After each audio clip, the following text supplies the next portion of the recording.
Okay, so today is our class about how to design a cell structure and how to design grading structure for any organization.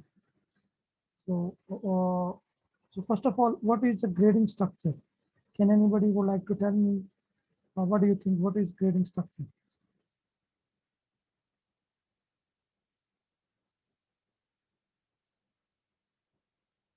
Abdullah. Yes, sir.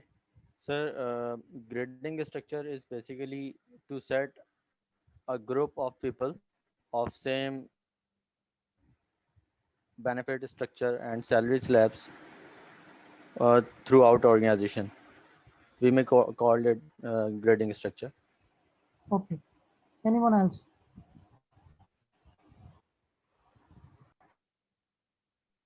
It's basically a sequence of a hierarchy of grades in a group, so which jobs are broadly comparable in size, actually. Okay. Anyone else?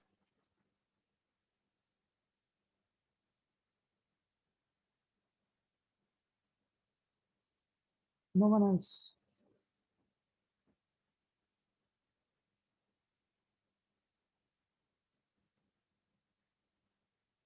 जी कोई और बताएगा?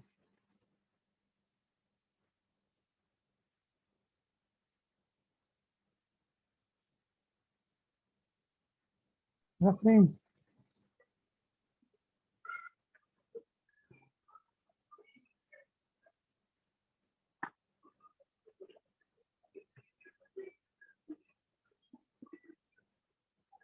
Refrain, do you have anything to share?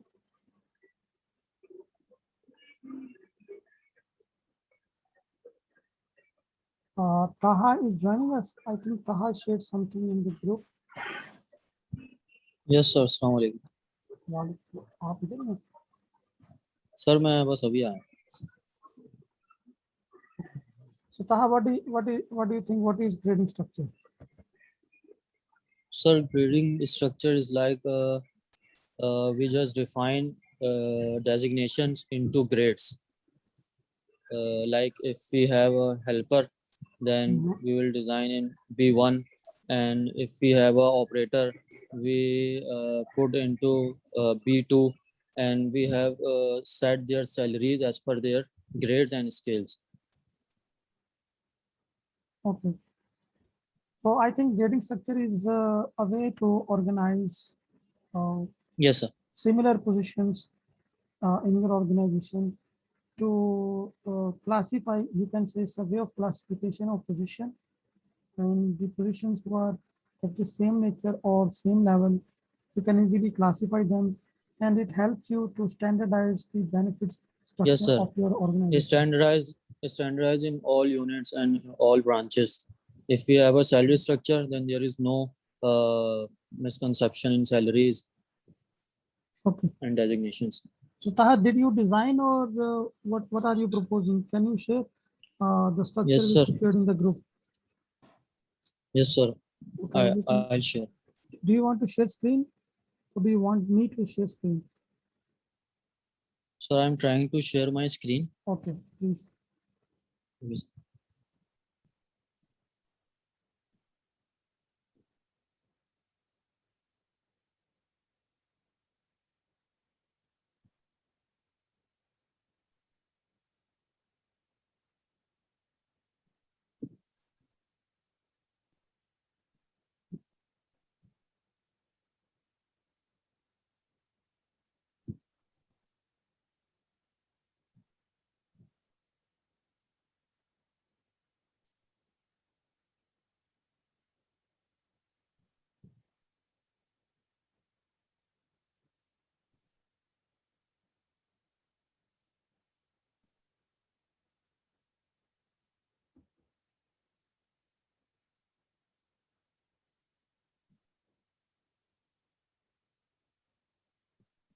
Okay, are you sharing screen? Sir, I'm sharing, but there is some problem.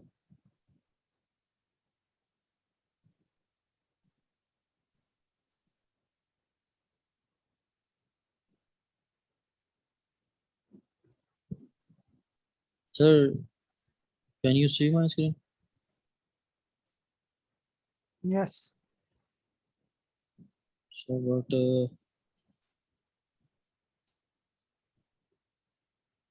I don't see anything.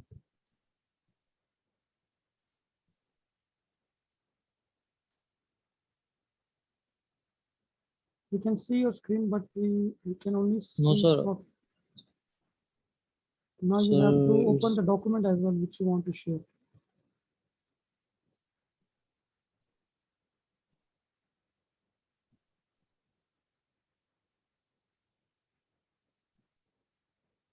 Yes.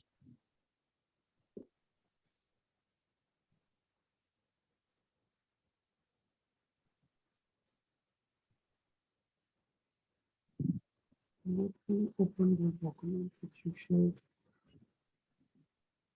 Ruchi, what do you think? What is grading structure? Sir, grading structure, I told you. No, I'm asking Ruchi. Okay. And by the way, do we have grading structure in Mizan? Abdulala? Yes, sir. And how do you make it? Did you make it or it was given to you when you joined your organization? Yes. No, sir. Sir, before my joining, there was no grading structure. Okay. And Taha, did you make the structure or you are just sharing your current organization structure with us?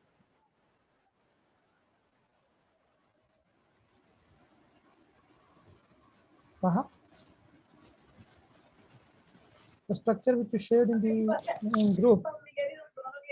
Sorry, sir, my mic was mute. Sir, I have edited this structure into my own working. Okay. So that structure was structured for 2017 to 2018 and it is still running. So I saw the structure of Taha. Mhm.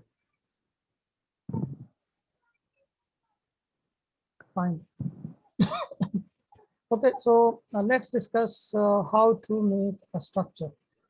Okay, so that you should be able to design a structure for your organization.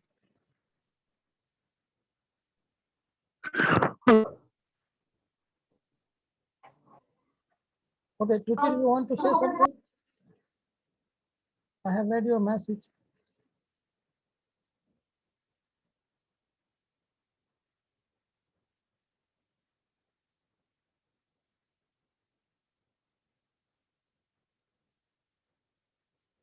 Okay, ji, let's assume you want to design a grading structure for your organization. Let me share my screen with you and we will make a presentation.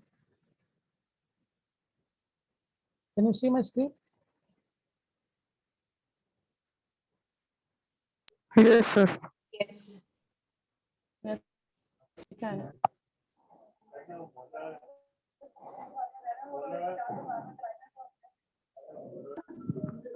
Okay, for example, you have an organization and there is no any previous grading structure. You want to make it for the first time, or if you want to improve the existing structure. So how to do it actually? So this is our today's topic.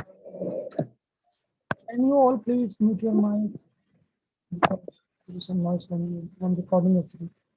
So the first step in a grading structure is get list of all employees of all organizations. From where can you get the list of employees? Who would like to answer? Employee list. HR From software, HRMS. From software. even attendance as well. Accounts. So in some cases, you need to get this list of employees either from finance or you can, if HR is custodian of employee master data, then you can take list from somebody who is maintaining all employees list from HR master data. And in this list, with name, designation, department, Department. and salary of employee.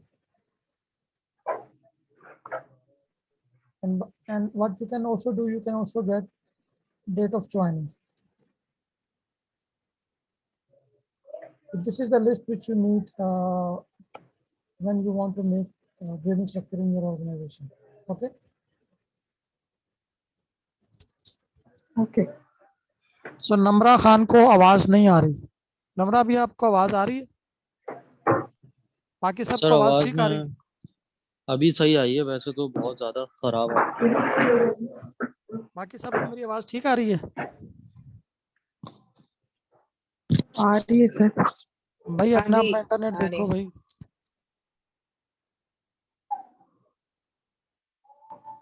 Okay, so the first step is to get list of all employees working in your organization with their names, designations, department, date of joining, and salary of employees.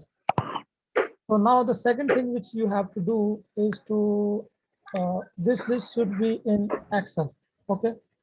So what you can do now, you can, in the second step, you have to, let's say, you have to sort the list of employees as per the department first, then by their position or designation. Designation. Okay. So Okay. instead of short list of the employees as per their designation, you can say. First as per their designation, and second would be department. So there are two like sorting orders. First order should be position, and the second is department. So now you will have all the positions who are of the same type. Let's say if you talk about, if somebody is working as assistant manager, so you will find list of all the assistant managers. Okay. So the second step you have to do, you have to now organize positions, similar positions.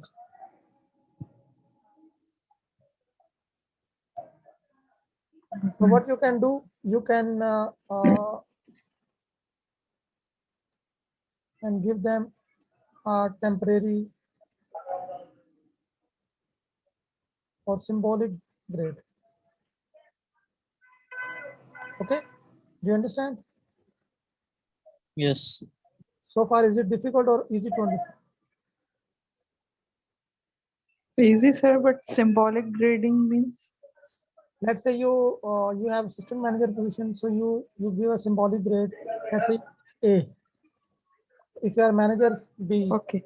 If you have senior manager, C. If you have officer, you can Okay, sir. say it's X.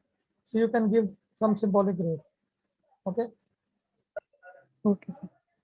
Okay, sir. Okay, so now the next step is note down the minimum and maximum salary of the same level positions. For example, in assistant manager, you note that the minimum salary of assistant manager is, let's say, 10,000, and the maximum salary is, let's say, 12,000. So you have to note it down. Okay. Okay. Now the next step is to organize the data for making grades. So now how to organize data? Let me show you an example.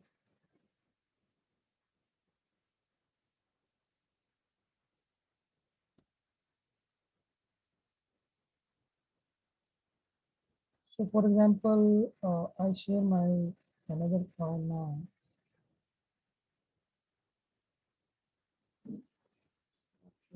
I'm showing again.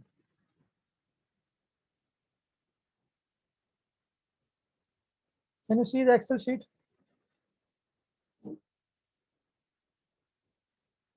Yes.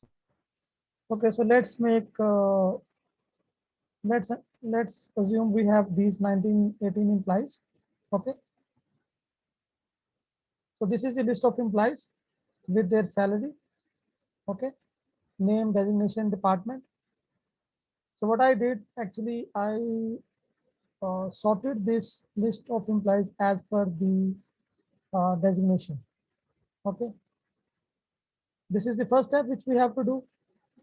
And when I sorted this list as per designation, so from bottom or from top, we can see if we have assistant manager, so we have two people working at assistant manager level. Or do we have more than two? Amna, how many employees do we have in AM position? 2 right now. So the lowest salary and the highest salary of this position I have noted down over here. So assistant manager, Range. Okay. so this is, you can say, the salary range. Ji. So I did this exercise before showing it to you. So in assistant manager, we have 35,000 minimum and maximum also 35,000. The next designation is director. So we have four people working in director level position. So the minimum salary in director is 70,000 and the highest salary is 85,000. So I write it over here. Okay. And the third is general manager. So for general manager, I write it over here, 80,000 and 83,000 is the maximum and minimum salary. Then we have manager. So for all managers, I did the same thing. Then we have officers. Then we have office boy. So I did the same. So let's say we have another person.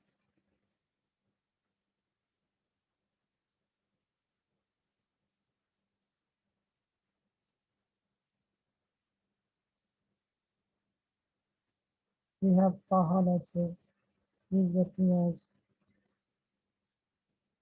another. Taha may make you office boy, not you, but Taha. No issue, sir.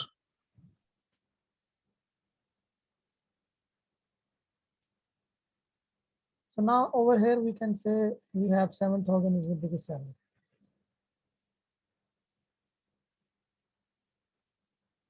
And let's say junior officer, we have again salary over here.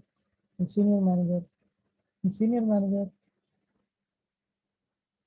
Senior manager. We have two senior managers. And the minimum salary is 60 and the maximum is 65,000. So now you have salary ranges as per designation. The second thing I told you when you are making this list, so same level of positions. Now what you can do, you can give them symbolic rate. So I go to sheet 2. So what I did over here, I have designation as per order: officer, assistant manager, manager, senior manager, director, general manager. And now I have lowest salary against each grade designation and the highest salary and the average salary. Okay.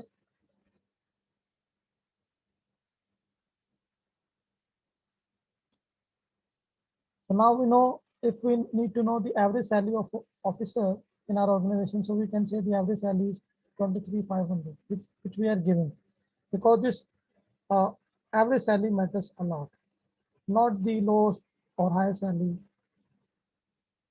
So if I put, let's say, against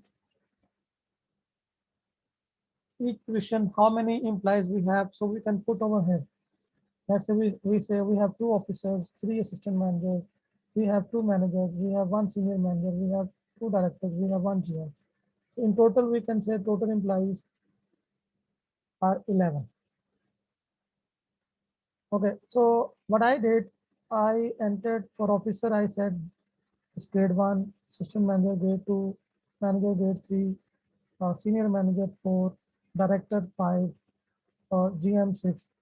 So let's say if we have another position over here, say junior officer, and we have another position, technician, let's say, or helper. We can start one from here, 2, and then we can carry it on.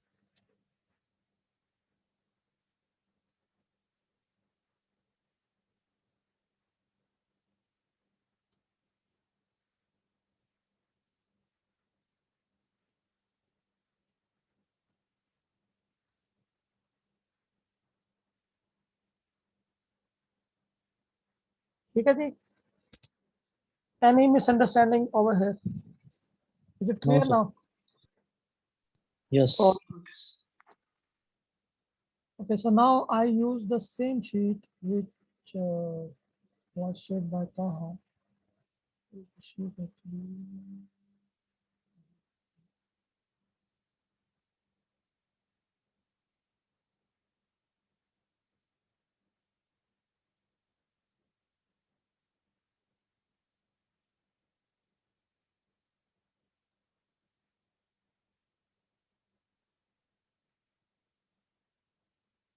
Yeah,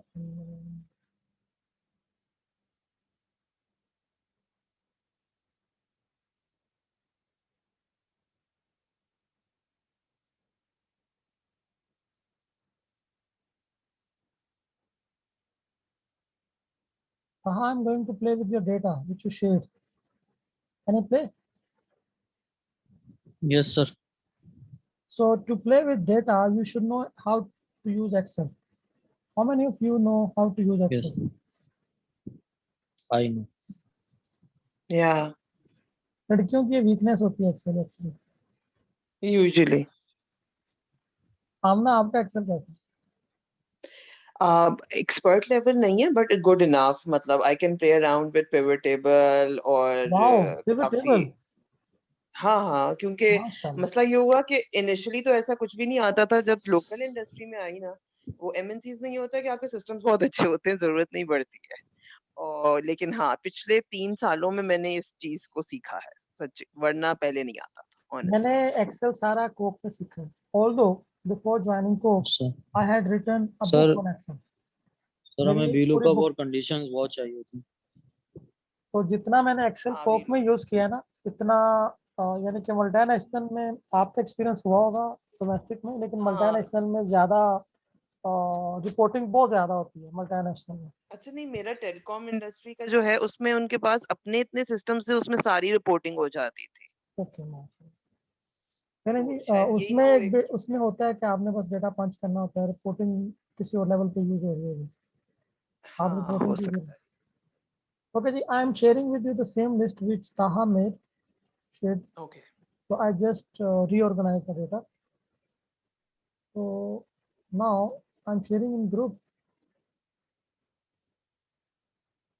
आप लोगों ने अब इसकी grading करनी है. This is your assignment right now.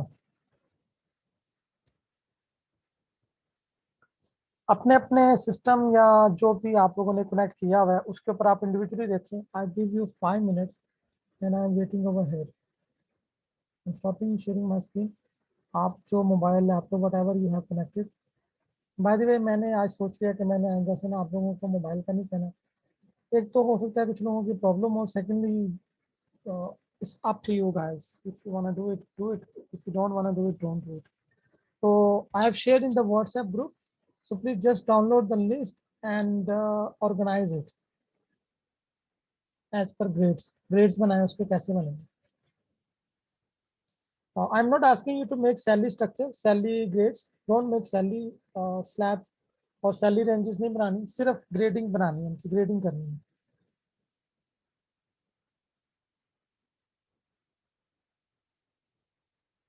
Is it available? All of you, have you taken down? If anyone faces problem, just let me know.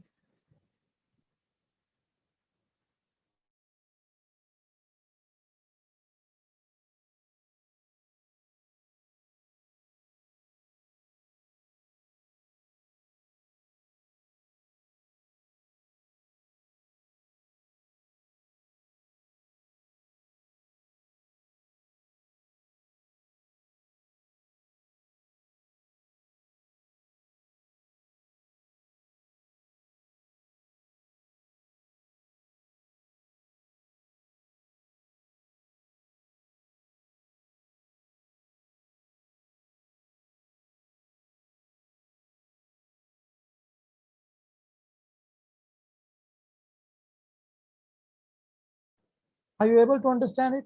Is it difficult or not?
So anyways, ये जो आपका grading structure है, in this class मैंने तो I'm trying to give you the basic level understanding about how to Okay, sir. design. Not basic, you can say mid-level understanding. We have reached to the mid-level as well. But Okay, sir. not I'm not explaining the advanced level concept. But at least now you can understand if even if you are working in any organization where there is already a grading structure, but now you can understand how it was designed. At least Exactly. everybody Exactly, can understand. Amna, yesterday you were trying to ask how to design a grading structure. So now do you understand the basic level things and the mid level things? जी जी बिल्कुल बहुत idea हो रहा है मुझे I am So, glad so now you have a fair idea that how organizations make the grading structure and how they basically design it. Salma, you also had the same kind of questions. So is it clear to you now? Yeah, it's clear. So may I stop my screen? Yes. नहीं, वो कह रही है निम्रा थोड़ा सा repeat कर दे. Okay. So Nimra क्या repeat करना है? Nimra, दोबारा do you पूछ do low. you, do you want Abdul Ala to repeat the sheet or sheet जो मैंने शेयर की थी? नहीं नहीं सर सर जी आपने जो शीट ग्रुप में दी है ना उसका जी। क्या करना था वो सब कुछ डिस्कनेक्ट हुआ कुछ समझ नहीं आया कि क्या वो करना ये था करना था कि उसको देख के ना आप लोगों ने अपना ग्रेडिंग स्ट्रक्चर बनाना है. ठीक Yes. और ये जो अब्दुल आला ने बनाया ये तो वो अपनी ऑर्गेनाइजेशन का दिखा रहे हैं ना कि उन्होंने they use the structure actually in their organisation as a reference. वो आपको दिखा रहे हैं कि उन्होंने कैसे काम किया. ठीक सर शायद मेरे सिग्नल थोड़े कम आ रहे हैं इंटरनेट के ये सारा इससे मसला हो यहाँ आपके वैसे भी सिग्नल जरा आगे पीछे रहा होंगे. Sorry no problem. अच्छा, अब मैं आपके साथ दोबारा स्क्रीन शेयर करता हूँ और I come back to my grading structure. ये मैंने आप लोगों के साथ जो ग्रेडिंग स्ट्रक्चर हमने बनाया था in which we have the designation, number of employees और lowest salary, high salary, average salary. So average salary ये थोड़ा सा जरा एडवांस लेवल के कॉन्सेप्ट में चले जाए तो हम लोग इससे आगे नेक्स्ट लेवल पर एनालिसिस में भी जाते हैं. अच्छा, अब आप लोग जो कर सकते हैं ना कि let's say now you understand के एन ऑफिसर कैन बी, किसी भी डिपार्टमेंट में जो ऑफिसर है they are all actually officers, इधर in finance, HR, marketing, make sales. Sense. ठीक है. So basically the beginning prefix is same. आगे जाके postfix it can be different. Prefix let's say officer है, तो आगे उसके साथ आप ऐड कर लें ऑफिसर के साथ आप प्रोक्योरमेंट ऐड कर लें, परचेज ऐड कर लें, जो भी आप लोगों के डिफरेंट डिपार्टमेंट्स हैं, so you can add that in the in your organisation. तो हम लोग इसको क्या कहते हैं कि अगर आप थोड़ा सा एडवांस लेवल पे मैं बात करूं तो एक चीज आप ऐड कर सकते हैं यहाँ पर, दैट यू कैन से job family, Yes, sir. or you can say we can add management level.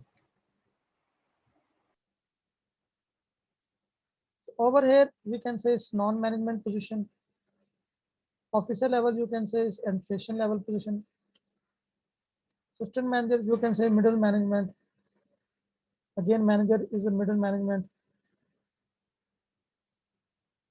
Again senior manager is also part of middle management. Here you can say top management. The director, the general manager, the chief executive, they are, you can say, they come in top management. So this is the kind of thing you can decide for your organization. Now, every employee, all the grades which is coming at non-management level, so you can easily distinguish what sort of benefits you have to give to the employees working in, let's say, non-management level position. So what sort of benefits you have to give to the employees who are working at administration level, or you, it was a very nice word which Abdullah used, the frontline management. So you can also say the frontline management.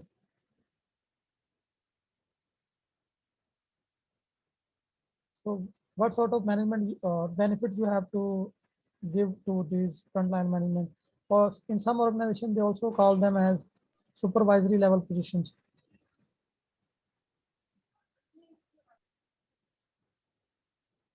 You can choose whatever you want. It depends upon the organization structure, culture, all these things. It depends. And also the size of the organization also it matters.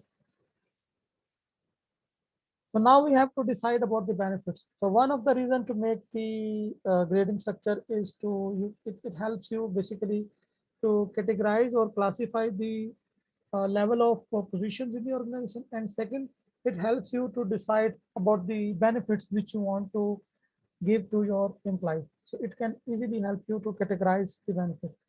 If I go back to, let me remove this for now. I hided some columns, so let me unhide them.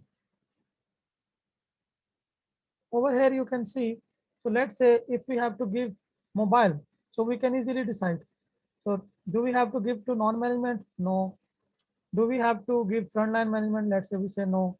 Do we have to give to again frontline management level 2? No. So we say yes, middle management we need to give mobile, top management we need to give mobile, yes. And all these levels we decide. Okay, so then As far as hold on, please. As far as concerning of their work nature, yes, because for example, a officer, if he's in the field or he's in a marketing level, so he need or she need a mobile, you know. exactly. Job nature पे depend कर. ये problem क्या होती है, when you say job nature, everybody will come and start saying that मेरी job की nature ऐसी है. और इस तरह के अप्रूवल्स होते भी हैं फिर. Yes, होते हैं. It happens in organizations where everybody Yeah. comes with an excuse that yes, he has a need. कोई ना कोई वो एक ऐसी चीज निकाल लेगा. सेकेंडली ये होता है क्योंकि वो प्रेसिडेंट्स होती है मार्केट में, आई मीन आपके ऑर्गेनाइजेशन में, तो उसका सारे लोग सहारा लेते हैं. इवन के अदालतों में भी, if there is any precedent, if there is any case has been decided by the court, तो वो हमेशा उसका हवाला ले आते हैं. ठीक है, so they use it as a reference. So you, as an HR professional, you have to standardize things. You don't have to leave things on paper. यदि नीड बेस है तो वो कर लें. ठीक है, तो उसमें जब when we are making this grading system, तो इसमें फिर आप लोगों ने डिसाइड करना है. एंड देन अगेन आपने कहना है कि इस ग्रेड के लो, then you link it with their business requirements. आप उसमें इस तरह से कर सकते हैं कि इस ग्रेड से ऊपर we can give benefits, but it is linked with the business requirement, or you have to mention it in your policy or in employee handbook. Okay, yes, in these grades, but marketing को अब जैसे I don't want to quote names of my previous employers, but in my previous employers we had categorically defined everything, very very well explained, कोई issue ही नहीं था। ये जो हम कहते हैं ना लोकल और मल्टीनेशनल का जो फर्क होता है वो सिर्फ पॉलिसीज होती हैं। इन multinational organisation everything is done through policy. मेरे ख्याल से जॉब करनी बहुत आसान होती है। मुझे फिर भी समझ नहीं आती, लोग फेल हो जाते हैं। ये क्यों आसान होती है? Because you have to go by policy, that's it. कोई आपसे कोई बात करता है, आप कहते हैं जी I can only comply with policy because I am here to implement policies. I have to ensure the implementation of policy. If something is not coming in policy, I have to talk to my management, top management. If they give approval, I can give it to you. Otherwise, I cannot give it to you. वो generally इस तरह से बड़ा tactfully चीज़ों को handle जो है वो कर लिए जाते हैं। But the main issue is that you should have the ability to understand policy, and that ability comes when you know how policies are designed. Because mostly 80% HR professionals, they are not aware how to read a policy even. अब आपको अगर grading structure का idea नहीं है, let's say if you don't have the idea of grading structure, so will you be able to translate the grading system when it is reflected in policies? You will not be able to translate it. You cannot guide employees on it. It will become difficult thing for you. But now you know how to design a grading structure. You can easily, आज आप लोगों को लग रहा होगा यार ये तो इतना इजी था, लग रहा है ना आप लोगों को सबको? सीरियसली मैंने दिमाग में सोचा कि यार ये तो एबीसी था, ऐसे ही 5 कभी मिनट में मतलब हो गया। मेरा तो ये है कि मौका नहीं आया, कभी इस तरह की रोल ही नहीं मिला। देखें जी, ये थोड़ा सा मुझे भी आप क्रेडिट दे दें कि समझाने वाले पे भी डिपेंड करते हैं नहीं ना नहीं कितना। Thank you so much, credit तो आपको ही जाता है, मतलब जब नहीं कभी ऐसा काम करूंगी क्रेडिट आपको ही जाएगा। नहीं, क्रेडिट आपको जाना है, मुझे आपने डेबिट ही करना है जब भी करना है, प्लीज क्रेडिट खुद को कीजिएगा। नहीं नहीं I agree, but it's just कि वो कहते हैं जहाँ से आप सीखते हो, you that comes down to that. जज़ाकल्लाह। नहीं I am just kidding. Main चीज ये है कि ये एक छोटा सा कॉन्सेप्ट है जो कि एक बहुत बड़ा which is a very big question. Ruchi, how is your experience? Do you people use this grading system in your country? आमना आपकी टूची फ्रेंड है, आपको शायद जवाब देंगे। हाय टूची, व्हाट आर यू डूइंग? मुझे पता है किसका डाखाना कहाँ मिलता है जाके, सबके डाखाने मुझे पता है। Tuchi, so do you people follow the same rule in your country? It's the same practice, I must say. I think her phone is not working. I guess कोई signal कोई issues internet है. issue है। Anyway, so first thing you have decided over here, mobile देना है या नहीं देना है, किस लेवल पर देना है, ठीक है। Again, आप लोग within one grade you can have multiple grades as well. Let's say 4A, 4B, 4C, so that you can actually decide about policy easily, ठीक है। तो उसके बाद सिम लिमिट क्या है, mobile SIM limit let's say जी 500, 1000, 2000 you can decide. Second है कि किस ग्रेड के लोग जब अगर ऑफिस ट्रैवल रिक्वायर्ड होता है तो what is the benefit, I mean which type of hotel in which they can stay. So you can say जी इस लेवल पे कोई 9 स्टार होटल में जाना है, इस लेवल पे आपने और जो ये लिमिट्स हम डिसाइड करते हैं, ये भी वो कल जो हम डिस्कस कर रहे थे कि आप आपके कंपटीशन और मार्केट को बेंचमार्क करते हैं ना, दिस इज व्हाट आई। जी जी, ये मैंने कल आप लोगों को बताया था, ये जो आपके बेनिफिट्स होते हैं ना, ये आपको डिस्टिंग्विश करते हैं।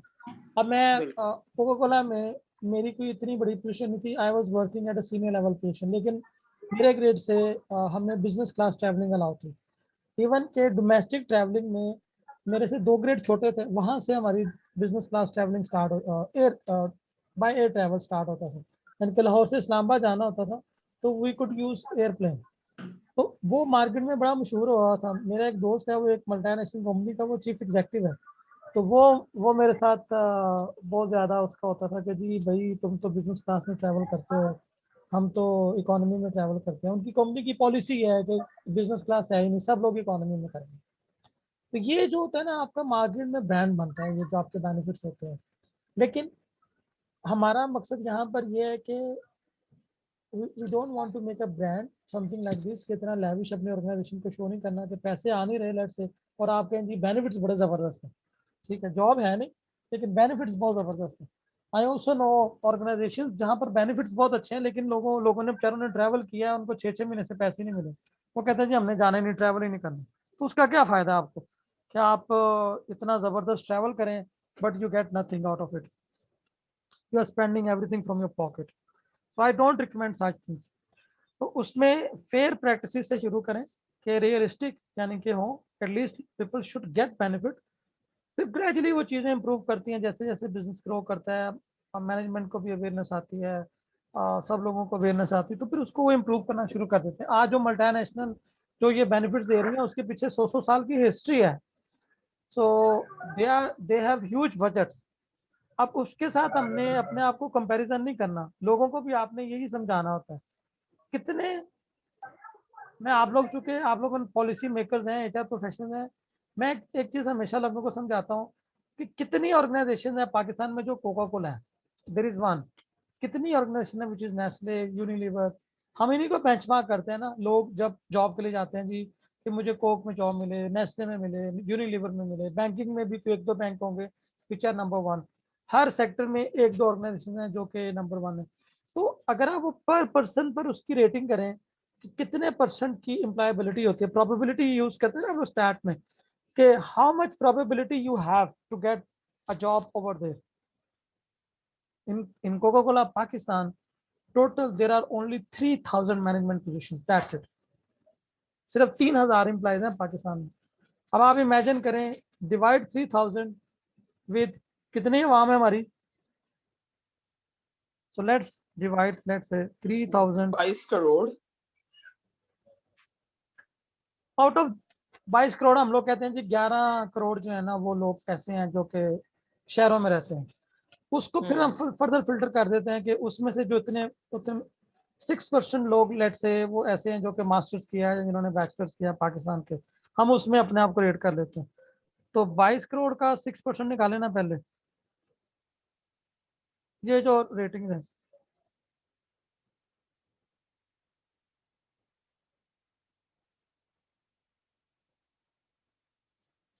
इंटू 6%, ये लोग बनते हैं जी. ये कितने बनते हैं, इकाई, दहाई, सैकड़ा, हजार, 10,000, लाख, 10 लाख, करोड़. ये इतने लोग हैं. अब 3,000 को आप डिवाइड करें, प्रोबेबिलिटी कितनी है, this is your problem, less than 1%. तो इसके ऊपर आपने टेंशन नहीं लेनी, ये नसीबों में होता है मिल जाए आपको जॉब, ये इंसान के वो कि वो काम नहीं है. Yes you should work hard, you should get good degree, good experience, everything good, good degree. तो उसके बाद लेकिन इसलिए इसको बेंचमार्क करके तो हम अपने ग्रेडिंग सिस्टम डिजाइन ही ना करेंगे. इसके ऊपर आ जाता है नेस्ले यूनिलीवर के सिस्टम, इससे भी बेहतर है. लेट से उनके पाकिस्तान में हम अज्यूम करते हैं जी 6,000 एम्प्लॉइज. अब ये 6,000 को पेश करें, ये भी लेस देन 1% बनेगा. 1% ये भी नहीं माना. So this is not the benchmark for us. हमारे लिए जो बेंच मार्क है, when we have to design, let's say जो है ये बेनिफिट्स आपने डिजाइन करने हैं तो उसमें रियलिस्टिक होकर हमने डिजाइन, हमारे लिए बेंचमार्क है हमारी same industry, the industry in which we are working. उसमें से भी आपने देखना है कि if you are a startup तो आपके लिए स्टार्टअप बेंचमार्क है. If you are let's say a ground organisation तो आपके लिए फिर वो बेंचमार्क है. NetSol will compare with Systems Limited, same level organization. NetSol can compare, let's say, Technologics, but startup company ABC जो कल शुरू हुई थी वो मिड लेवल के साथ, yes they can compare but not the advanced level of high level organizations. They cannot compare with, let's say, Network Technologies or Systems Limited or Technologics or same level of organizations. So when you are designing a system, what are the strategic factors I am sharing with you? Because as an HR person you have to talk on behalf of management and also you have to talk on behalf of employees. Because if you take a case of your employees to management and management starts comparing numbers like the way I did, how would you fight it? आपका image खराब होगा management की नजरों में या नहीं होगा? बिल्कुल होगा सर। सलमा, बिल्कुल। सलमा हाँ जी, लेकिन मेरी बात सुने, द पॉइंट ये इज मुझे ये पता था इधर मसला है जी। पॉइंट्स ये कि जो मैनेजमेंट होती है, ठीक है, ये जो कंपनी का सीईओ होता है, ये उसने ये सारा तमाशा पहले से करके रखा होता है। हाँ ना, तो मैंने कहा उसको तो ग्रेडिंग नहीं आती ना, मतलब उसको कैसे आती है, सवाल ये है। क्या ग्रेडिंग आती है उसको, क्या नहीं आती? मतलब देखिए, बेसिकली हम लोगों को ये पता है कि ठीक है, चले इतना डिटेल में नहीं आइडिया था, लेकिन चले हम फिर भी ये अंदाजा लगा लेते हैं कि एक बंदा इतनी सैलरी ले रहा है, इतने उसके पर्क्स हैं, या अगर हम उसको ये सजेस्टिव ये कह दें कि उसका प्रोविडेंट फंड ऐड कर दें या ग्रेजुटी ऐड कर दें या कोई मेडिकल सर्विसेज ऐड कर दें, तो वो मैनेजमेंट ने तो ऑलरेडी पहले से वर्किंग की होती है कि नहीं भाई उसका ये है। हाँ, आई अंडरस्टैंड कि देखें उसने अपने पीएसएल के ऊपर काम करना होता है, ठीक है, अगर कंपनी प्रॉफिट में जा रही है तो डेफिनेटली वो बढ़ा देंगे, लेकिन अगर वो लॉस में जा रही है तो वो डेफिनेटली नहीं करेंगे। लेकिन आप जब उसको सजेस्ट करते हो रिगार्डिंग मोबाइल से रिलेटेड या सो ऑन, या एयर टिकट की आप बात कर रहे हो, तो कि बेसिकली हम जो है इकोनॉमी से बिजनेस क्लास में कर देते हैं, सो डेफिनेटली उसकी तो वर्किंग वही होती है। कुछ लोग तो यहाँ पे छोटा छोटा पैसा भी तो बचा रहे होते हैं। एक्चुअली ये it varies from organisation to organisation and person to person. Generally ये होता है कि small organisations have no benefit of having this grading structure.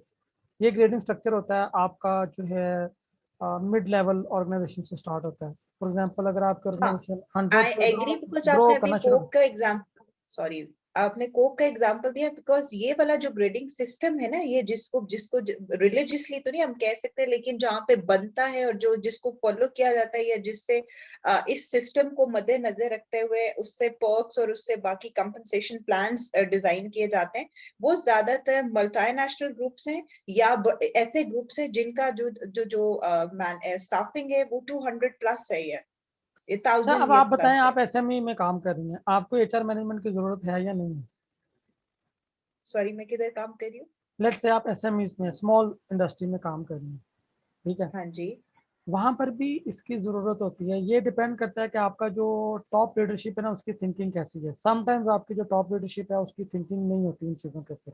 उनकी हमेशा जो एग्जैक्टली। एफर्ट्स होती हैं वो कॉस्ट कटिंग के ऊपर होती हैं। They don't want to give any kind of benefit to their employees, they always want to look at their own benefit. होता ही है कि जो आपका चीफ एग्जेक्टिव है उसको एक परसेंटेज मिल रही होती है प्रॉफिटेबिलिटी की। हम्म। मैं आपके साथ आज एक और चीज शेयर करता हूँ, वो है प्रॉफिट शेयरिंग स्कीम। हाँ, ये मेरे मेरे लास्ट प्रीवियस सीईओ को मिलती थी, ठीक है। पीएसएस जिसको कहते हैं या पीएसई भी कहते हैं। अब प्रॉफिट शेयरिंग स्कीम दो तरह की होती है। होता ही है कि at the start of the year आपकी जो ऑर्गेनाइजेशन होती है वो एक बजट उसका डिसाइड होता है। अब दो तरह की ऑर्गेनाइजेशन है, one organisation is run by the owners and the second organisation is run by a paid employ.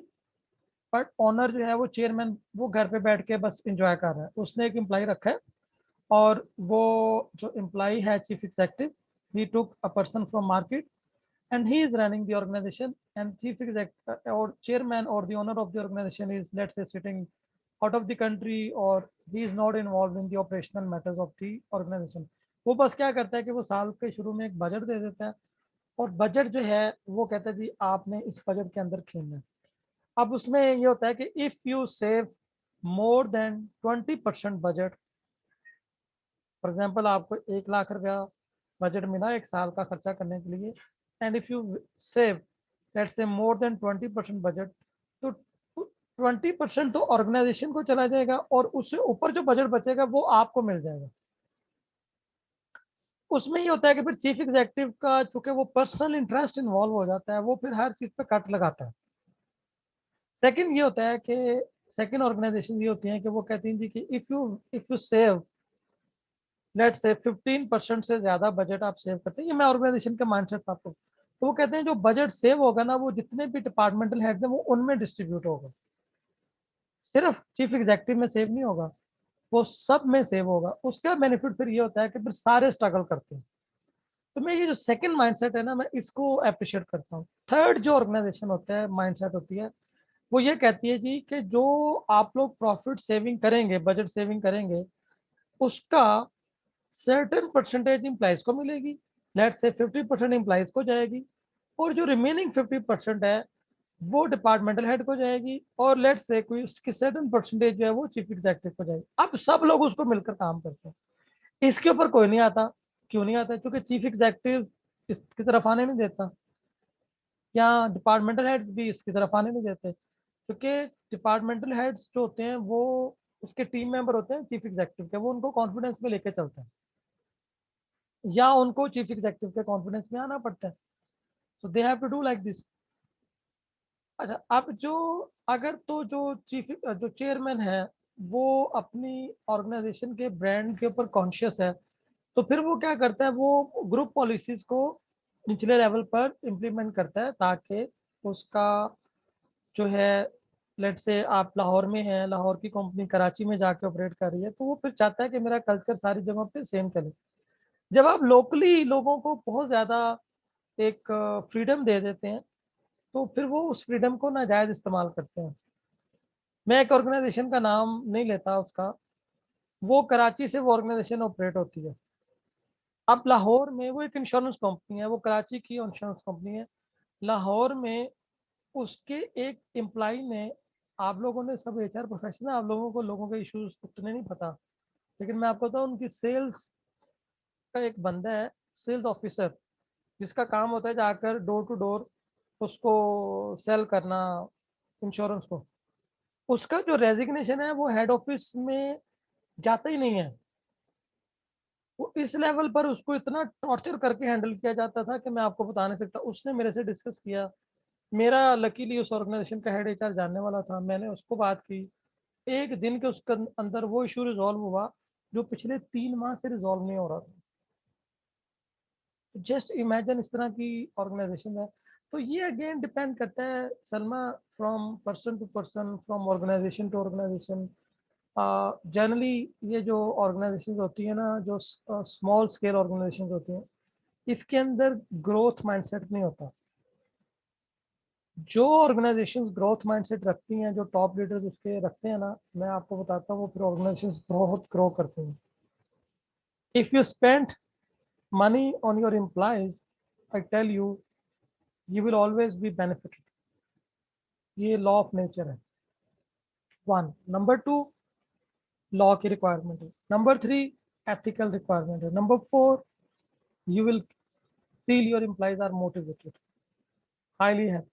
अगर एक जगह पर बंदा हमेशा सब लोगों को ग्राइंड करने के चक्कर में लगा हुआ, टेम्परेली तो he can be a successful leader, but not in the long run, I tell you. जो भी वो बंदा था, मैं तो उसको थू थू ही करूंगा, सलूट नहीं करूंगा। मेरी मैनेजमेंट जो है ना, वो उसकी समझने की चीज़ नहीं। बिकॉज इस तरह की ऑर्गेनाइजेशन जो होती है ना, अपार्ट फ्रॉम दैट, वो आपका जो सेल्फ कॉन्फिडेंस है वो खत्म कर देती है। ठीक है, आपका पर्सनालिटी का बहुत ज्यादा इतना रुइन करती है कि बेसिकली आपको ऐसे लगता है कि आपको कुछ भी नहीं आता। एंड इवन आप अगर बहुत समटाइम्स अच्छा लिखते भी हो, और आप एक सिंगल लाइन ईमेल ड्राफ्ट नहीं कर सकते because of this kind of culture or office environment. अभी बिल्कुल, incivility, that's the basic root thing these days. exactly. Okay ji, let's move next. So now this is the basis for us. For example, if we have to design, मैंने next जब join किया, तो in total we had 200 employees, we had no grading structure. बड़ा मसला होता था, सारे लोग ही बिजनेस क्लास में कभी ट्रैवलिंग कर रहे होते थे, होटलिंग में मसले आ रहे होते थे। अब 200 एम्प्लॉइज कहने को, आपके सलमा जो जिस ऑर्गेनाइजेशन को छोड़कर आई हैं आप, कितने लोग थे वहाँ पे? 120.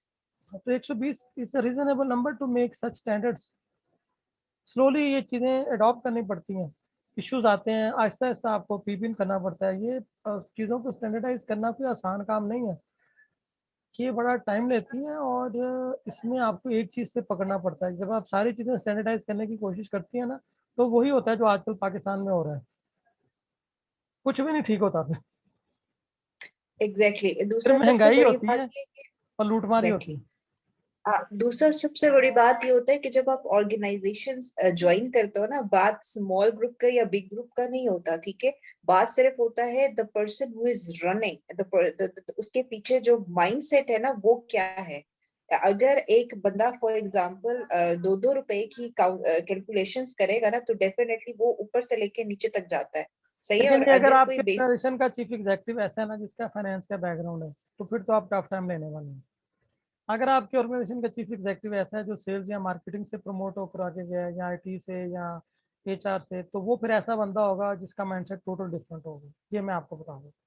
अगर आपके ऑर्गेनाइजेशन का चीफ एग्जीक्यूटिव ऐसा है जो कि सेठ का बेटा है या सेठ था, उसका भी माइंडसेट फिर भी डिफरेंट होगा।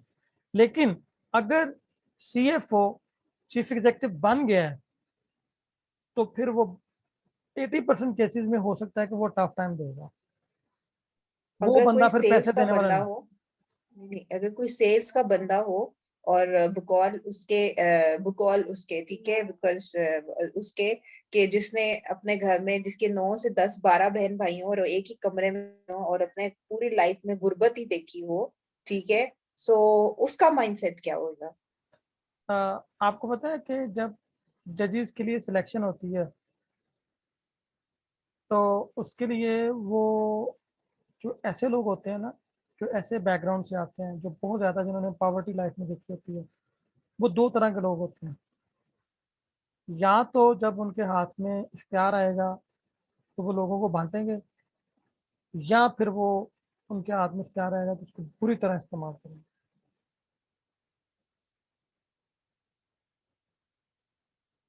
एक जो अमीर आदमी होता है ना, जिसने सारी जिंदगी दौलत देखी होती है, वो कभी गरीब भी होगा ना तो फिर भी वो दिल का दरिया होगा। लेकिन एक गरीब आदमी, बहुत गरीब आदमी, सॉरी, मैं, अल्लाह ताला माफ करे, मैंने खुद बड़ी गुर्बत देखी है अपनी लाइफ में, लेकिन उसमें से अक्सर ही होता है कि वो जब उनको इख्तियार मिलता है ना, तो वो बहुत बुरी तरह उसको इस्तेमाल करते हैं।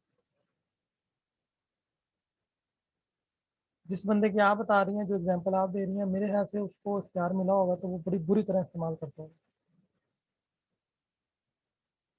Yes true. ये ह्यूमन मतलब साइकिल। ऐसा नहीं कि उसने अपने ऑफिस में ऐसा किया, मतलब दो I am not concern with his personal life, but जो लोग उसको पर्सनली जानते हैं उन्होंने मुझे बताया कि इसने अपनी फैमिली में अपने बहन भाइयों के साथ भी ऐसा किया। बेसिकली एक लोगों को ना प्रॉब्लम होता है कि जिनको कभी सुपीरियर या कभी वो पावर नहीं मिली, और जब उनके हाथ में पावर आ जाती है एंड वो सबको ह्यूमिलेट करते हैं और सबको इंफीरियरिटी का शिकार कर देते हैं। So he is a basically toxic actually. The guy, मतलब I don't एक्चुअली वो want to उसको, mention his name. वो पंजाबी में कहते हैं ना, थोड़े में ज्यादा चला गया, ये वाली बात होती है। तो वो फिर अल्लाह ताला माफ करे, ऐसे लोग होते हैं। I know lots of people जो पहले बहुत ही गरीब थे। मेरा एक दोस्त है, ही इज कमिश्नर, और वो बंदा जो है दरख्त के नीचे बैठ के कहता मैं पढ़ता था। यानी कि उनके गांव में लाइट नहीं होती थी और उनके पास पैसे नहीं होते थे, लेकिन उसका ताल्लुक एक अच्छे खानदान से था। अब वो कमिश्नर बना है, वो बंदा देखता ही नहीं है, पूरी पूरी सैलरी अपनी कंज्यूम कर देता है। ये वो जो कहते हैं ना, जो फैमिली बैकग्राउंड बड़ा मैटर करता है, ये उस पर भी मैटर करता है। भले एक बंदा गरीब हो, गरीब खानदान में पला बड़ा है, लेकिन कुछ बन गया है, लेकिन अगर उसका ही belongs to a good family, तो he will behave differently. But लेकिन अगर वो अजीब बैकग्राउंड से बिलोंग करता है ना, तो फिर वो उसी तरह से बिहेव करेगा। ऐसी बहुत सारी एग्जांपल्स Exactly. मेरी मेरी जिंदगी में है। अब अल्लाह का शुक्र है, आप सब लोग तकरीबन मेरी नेचर को जानते हैं, सारे लोग तकरीबन जान चुके हैं। एक वक्त ऐसा था सलमा मेरी ज़िंदगी में कि मैं वैन पर बैठा था, मैं अपने घर से यूनिवर्सिटी गया, यूनिवर्सिटी से घर वापस जब मैं आ रहा था तो मेरे पास पैसे नहीं थे। आई यूज वैन। तो वैन के ऊपर ये होता था उस वक्त, पब्लिक ट्रांसपोर्ट पे स्टूडेंट कहते थे ना, तो चल जाता था। मैंने स्टूडेंट कहा, उसने माना नहीं, कंडक्टर ने। उसने कहा जी किराया दो। अब जो है व्हाट हैपेंड एक्चुअली, मेरे पास किराया नहीं था, तो मैंने उसको कहा जी नहीं है किराया। तो कपड़े साफ सुथरे थे, हाथ में किताबें भी थी, तो कंडक्टर ने बेइज्जती करना शुरू कर दी। ना सिर्फ कंडक्टर ने ये किया, बल्कि सारी जितनी भी पैसेंजर्स गाड़ी में बैठे हुए थे सब लोगों ने। वो आपको याद है पहले वैन चलती थी, अब मुझे नहीं पता चलती है या नहीं चलती, वो जो छोटी वैन होती थी, वो हाई एस जो होती थी, Toyota high S I think, वो वैन चलती थी। पिंडी में भी मैंने अक्सर देखा वो चलती थी, इस्लामाबाद में, कराची में भी देखी। कराची में तो ज्यादा वो चलती थी ना, W11, W11। कराची में तो बसेस हैं, या आप लाहौर की बात कर रहे हैं? यस, शायद मैं वहां लाहौर, वैन्स होती थी, मैंने देखी हुई है। जी जी बिल्कुल। बिल्कुल लाहौर में। तो उस वैन हम्म। में तकरीबन कोई 30 के करीब लोग पूरे आते थे। तो उस वैन में मैं बैठा था, तो सब लोगों ने मुझे बातें करना शुरू कर दी। किसी ने क्या कहा, किसी ने कहा कि माँ बाप का नाम बदनाम कर, किसी ने क्या कहा क्या कहा। मैं वैन से जब उतरा तो हमारा जो घर था आगे 2 किलोमीटर दूर होता था, वहां तक मैं पैदल जाता था। मैं तो मैं सारे रास्ते रोता गया। सिस्टम क्या था कि जो मेरे बड़े भाई थे वो कहते थे कि ये स्टडीज छोड़ दे के और ये बिजनेस में आ गए। मैं चाहता था नहीं, मैंने पढ़ना है। मेरे अब्बू भी कहते थे ठीक है तुम पढ़ो, लेकिन अब्बू ने कहा था कि बेटा एक्सपेंस तुमने खुद मैनेज करना है, बाकी मेरी सपोर्ट तुम्हारे साथ होगी। उस सिचुएशन में अब ट्यूशन पढ़ानी सारे करनी, तो यूनिवर्सिटी के एक्सपेंस पूरे करने के पैसे बड़ी मुश्किल से निकलते थे। तो लेकिन जब वक्त आया, अल्लाह ताला का शुक्र है कि आज मुझे वो अपना दिन याद नहीं, भूलता नहीं। मैं बताता हूँ, इसलिए नहीं बताता कि ये दिखाने के लिए कि जी आज ये हो गया। मैं ये इसलिए बताता हूँ ताकि मैं भूलना नहीं चाहता उस दिन को, कि एक वक्त वो भी था जब मेरे पास रेंट देने, किराया देने के लिए, फेयर देने के लिए 3 रुपए नहीं थे। 3 रुपए था उस वक्त फेयर। और फिर वक्त आया था जो मेरा यूनिवर्सिटी का लास्ट सेमेस्टर था, उसमें मेरे सारे क्लास फेलोज जॉबलेस थे, और अल्हम्दुलिल्लाह I was the first one who got job. और मेरी जेब में 30-30, 40-40 हज़ार रुपये होते थे उस वक्त, जब मेरे फ्रेंड्स के पास 3-3 हज़ार रुपये भी नहीं होते थे। वो वक्त भी आया था। और आज अल्हम्दुलिल्लाह इतने लोगों को जॉब्स मिलती हैं HR लेजेंड्स फोरम से। लोग खुद मुझे फ़ोन कर रहे होते हैं कि जी मैंने आपका ग्रुप ज्वाइन किया है, इस ग्रुप में सर्कुलेटरी जॉब मैंने अप्लाई किया, मुझे जॉब मिल गई अल्हम्दुलिल्लाह। उसकी फैमिली से मुझे फ़ोन आ रहे थे, उनकी मदद। तो हमने ये कम्युनिटी क्रिएट की और ये हेल्प कर रही है। जो लोग मुझे जानते हैं उन्होंने अब मेरा लेवल भी देखा है अल्हम्दुलिल्लाह। अब अल्लाह का शुक्र है, अपनी गाड़ियाँ हैं, अपना घर है, अपनी चीज़ें हैं। एक वक्त वो था कि ये शुक्र, तो ये बस मेरे दिस प्रूव कि टाइम हमेशा एक जैसा नहीं रहता। वन टाइम एक जैसा हमेशा नहीं रहता। और दूसरी या बात ये है कि आपको you have to help others as well. आप या इट्स अ उस वक्त साइकिल। बहुत लोगों ने मुझे हेल्प किया था। मुझे याद है मेरे दोस्त थे, उनके पेरेंट्स ने मुझे हेल्प किया, मेरे दोस्तों ने हेल्प किया। हम लोग लंच इकट्ठे करते थे, कभी किसी दोस्त के साथ चले जाना, क्योंकि यूनिवर्सिटी होती थी, सुबह 7 बजे क्लास शुरू होती थी, 6 बज जाते थे। कंप्यूटर साइंसेज में ना बड़ा अजीब सा गंदा काम, मैंने मास्टर्स किया हुआ कंप्यूटर साइंसेज। उस वक्त बड़ा टफ टाइम था। सुबह जाना, 7 बजे पहला लेक्चर स्टार्ट होता था, प्रोजेक्ट मिल रहा है, असाइनमेंट मिल रही है, वो कर रहे हैं, 6 बज जाते थे। बट कहने से ये मुराद है कि मुझे वो दिन नहीं भूलता, लेकिन उसका ये मतलब नहीं कि आज हम भी लोगों के साथ, मैंने कहा अच्छा यार मेरे पास नहीं था तो आओ फिर अब मैं भी सबके साथ वो बुरा करता हूँ।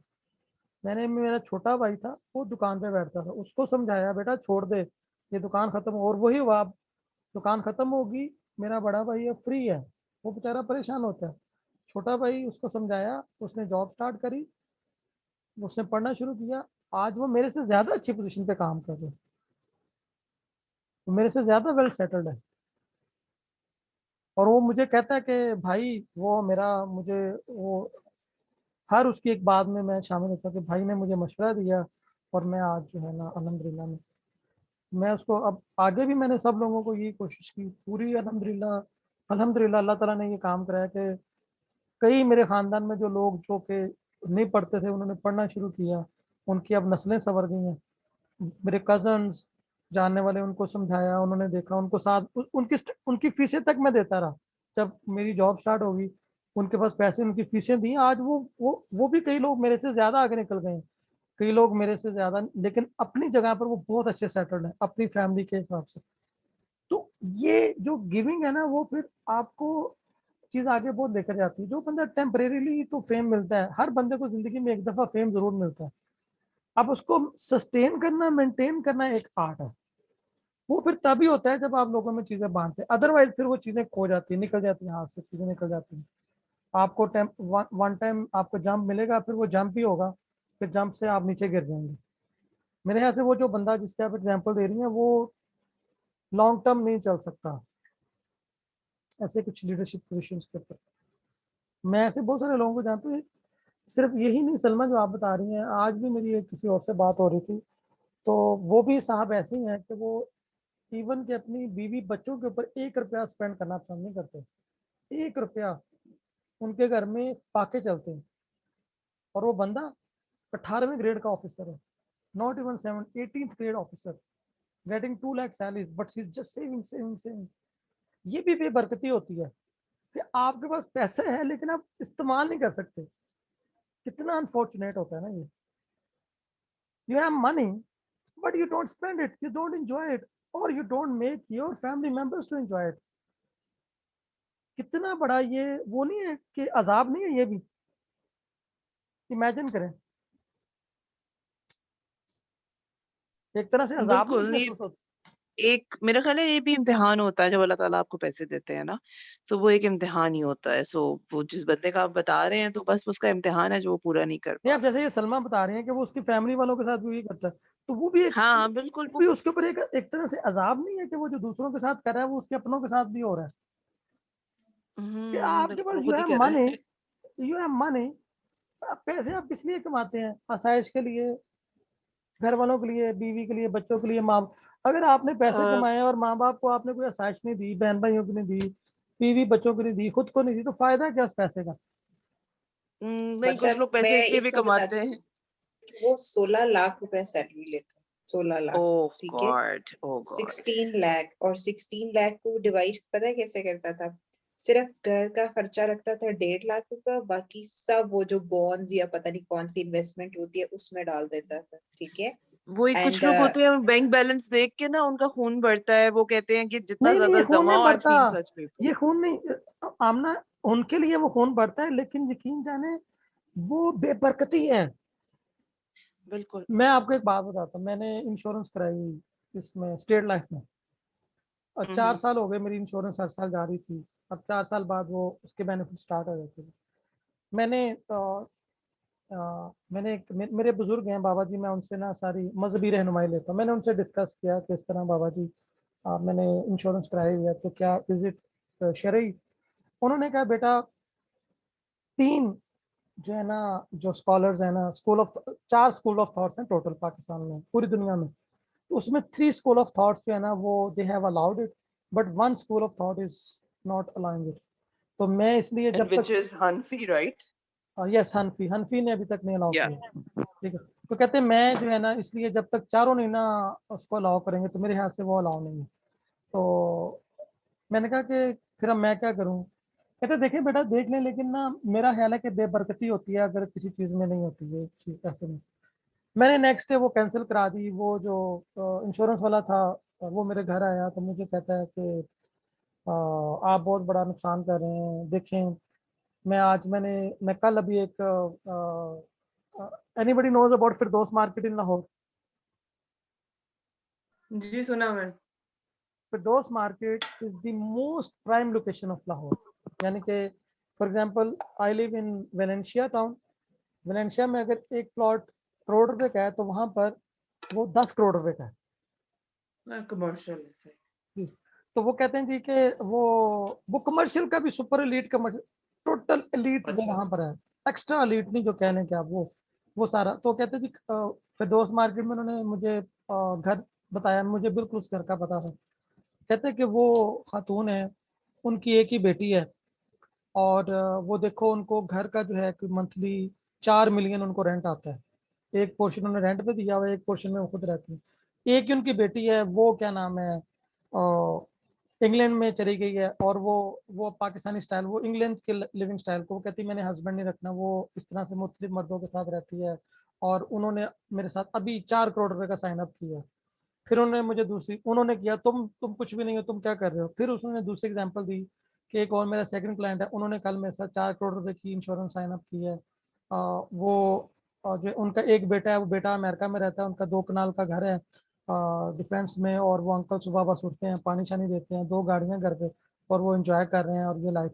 और उनका बेटा उधर रहता है, वो सारा उधर एंजॉय कर रहा है, और फिर भी उन्होंने 4 करोड़ रुपए का। मुझे फौरन वो बाबा जी की बात याद आ गई, बेबरकती।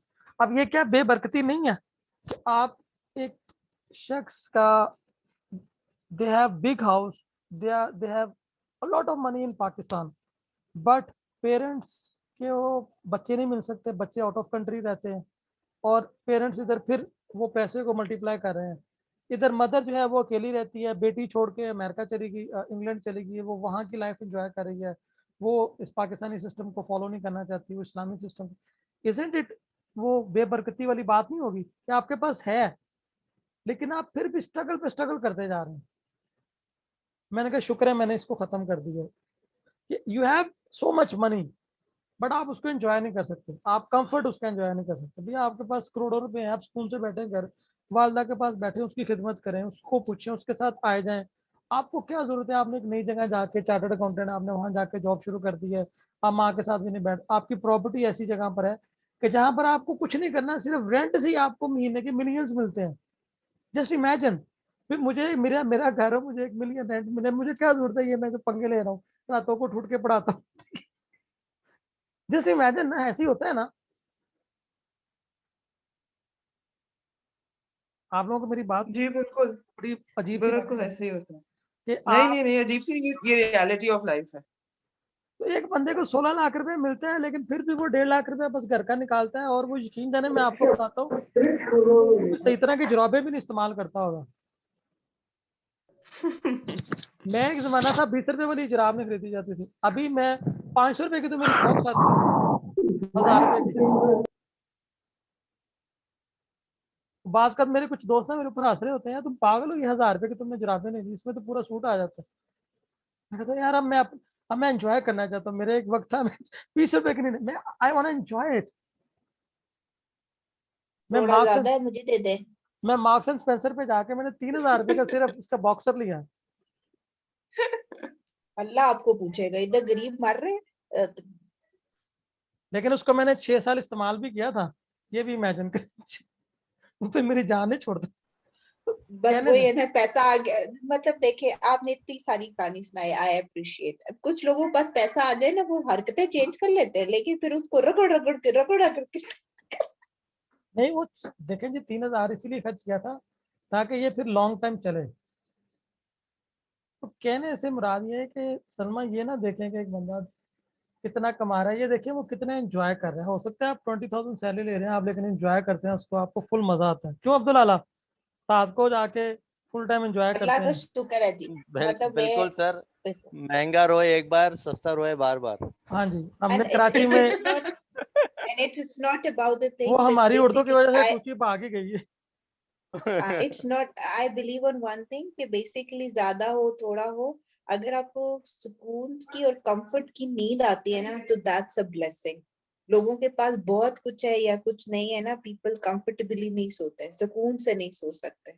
So alhamdulillah, I believe on one thing and in a very strong faith कि if you do good with the people, आप लोगों के लिए आसानी पैदा करो, ऊपर वाला आपके लिए पैदा करता है। एग्जैक्टली बस So ये बात है, ऑटो प्रोसेस चल रहा है। ठीक है, आपको कोई चीजें करने की जरूरत नहीं, बस अच्छा अच्छा काम करते जाएं।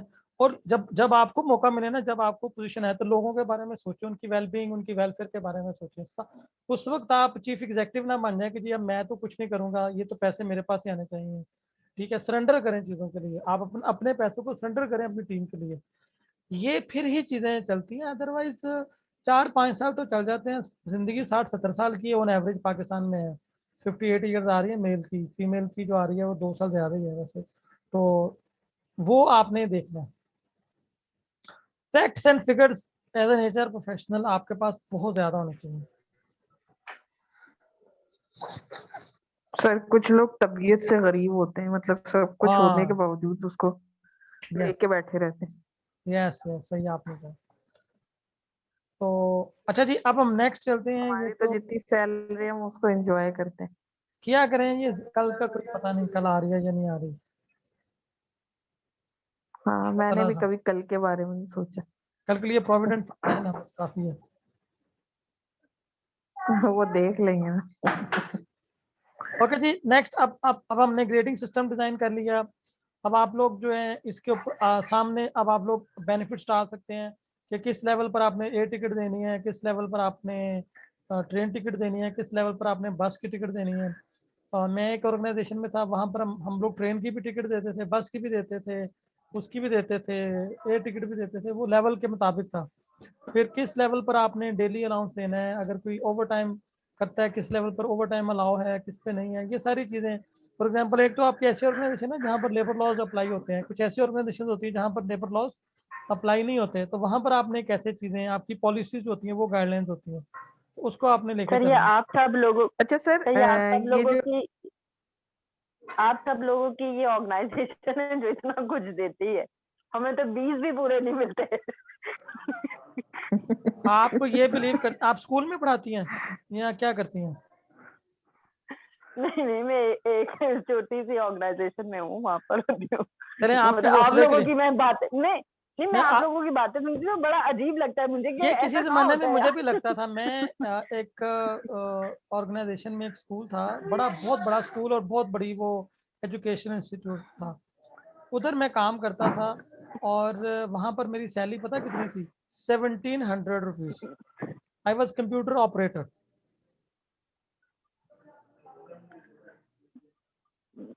नहीं, ये एक नई चीजें सुनने को मिलती है, मुझे थोड़ी हैरानी भी होती है क्योंकि उस वक्त मुझे मेरा भी ये काम हैरानी होता होती है थी, जब इस तरह की बातें मैं लोगों में सुनता था ना, उस वक्त मुझे भी हैरानी होती थी। अच्छा यार, गाड़ी भी होती है, अच्छा 20,000 सैलरी होती है, 20,000 क्या सैलरी होती नहीं, ऐसा कोई नहीं है कि ये सिर्फ मेरे साथ ही मसला है, वरना अल्हम्दुलिल्लाह मेरे घर वाले तो काफी स्टेबल है। है? नहीं नहीं, बस उस ये वक्त सुनने में थोड़ा मैं अजीब लगता है। मैं आपको बताता हूँ, मेरे कजन्स बड़े एस्टेब्लिश थे, मैं आपको बता रहा हूँ उस वक्त मैं, यार 20,000 रुपये भी सैलरी होती है, अच्छा लाख रुपए भी सैलरी होती है, यार क्या बात है। अच्छा गाड़ी भी सर मिलती है, 2-2 बाइक लाख भी। रुपए भी होती है, गाड़ी मिलती है, फ्यूल भी मिलता है उन लोगों को। ये वक्त आएगा, अपन का टाइम हाँ, भी मैं आएगा। इंतजार में हूँ। इंशाल्लाह। एटलीस्ट आप ये कह सकती हैं हमारे डिप्लोमे में आकर आपको इस तरह की बातें सुनने का तो मौका मिल रहा है ना, ये हाँ, बातों के भी पैसे होते यकीनन। हाँ, जो भरे हैं मैंने, और जैसे भरे मैं जानती हूँ। हैं। आप ना कहें, हम नहीं तो आपको वापस कर देंगे। नहीं नहीं नहीं नहीं, ऐसा नहीं है। नहीं, आप क्या नाम है, एटलीस्ट अब ये सर देखें आपकी नेटवर्किंग ये भी होगी। कहीं डिनर करवा देंगे, कोई मसला नहीं। नहीं इंशाल्लाह, मुझे ऐसा कोई मसला नहीं है डिनर का। नहीं जी, अब मैं इंशाल्लाह कराची में है, मैं आप लोगों को डिनर कराऊंगा इंशाल्लाह। तो वो, अब नम्रा, अब आपने जॉब आगे बढ़ानी है, अब आप एचआर को आपने अंडरस्टैंड कर लिया है।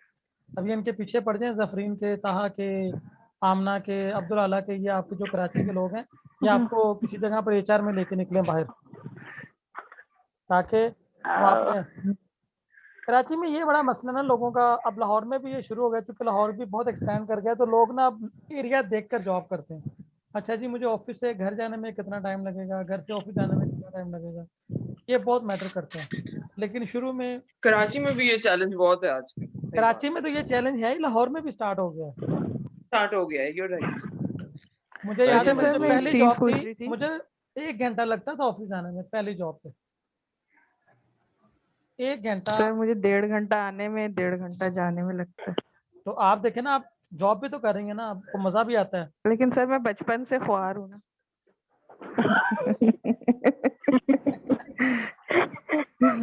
ये अब्दुल आला साहब। सर एक्चुअली मैं रहती ऐसी जगह पे हूँ कि वो हर चीज ही मुझे दूर पड़ती है।